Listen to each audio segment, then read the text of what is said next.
Batay sa assessment na nagkaisa Labor Coalition, walang ipinagbago ang kalagayan ng mga manggagawa sa 5 taon ng Administrasyong Aquino. Nagbabalik si Roderick Mendoza. Wala nang inaasahan ang nagkaisa Labor Coalition na magiging pagbabago sa buhay ng mga manggagawa hanggang sa pagtatapos ng termino ni Pangulong Aquino sa susunod na taon. Ayon kay Ani Heron, isa sa mga convener ng grupo, walang iniusad ang buhay ng mga manggagawa sa nakalipas na 5 taon ng panunungkulan ni Pangulong Aquino at walang maaasahang pagbabago sa huling taon nito sa pwesto.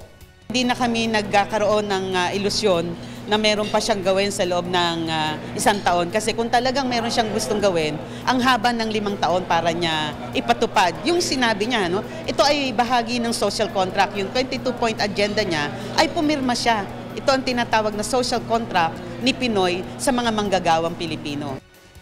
Ayon pa kay Heron, bagamat bukas ang Malacanang sa pakikipag-usap sa sektor ng mga manggagawa, sarado naman umano ito sa kanilang mga kahilingan at mungkahing pagbabago sa mga patakaran. Isa sa mga hiniling ng grupo sa Malacanang ay sertipikahan bilang urgent ang Security of Tenure Bill, ngunit wala umanong aksyon ng palasyo tungkol dito. Ang naturang panukalang batas ang nakikitang solusyon ng grupo sa laganap na kontraktualisasyon ng lakas paggawa sa bansa. Ngunit ayon sa grupo, hindi natupad kahit ang 22-point agenda na inilatag mismo ng palasyo noong 2010. Doon sa pagtatasa namin doon sa All Leaders Conference nung Sabado, no, inassess namin, wala talagang naibigay doon na natupad doon sa kanyang, siya mismo yung nagsabi ng 22-point agenda.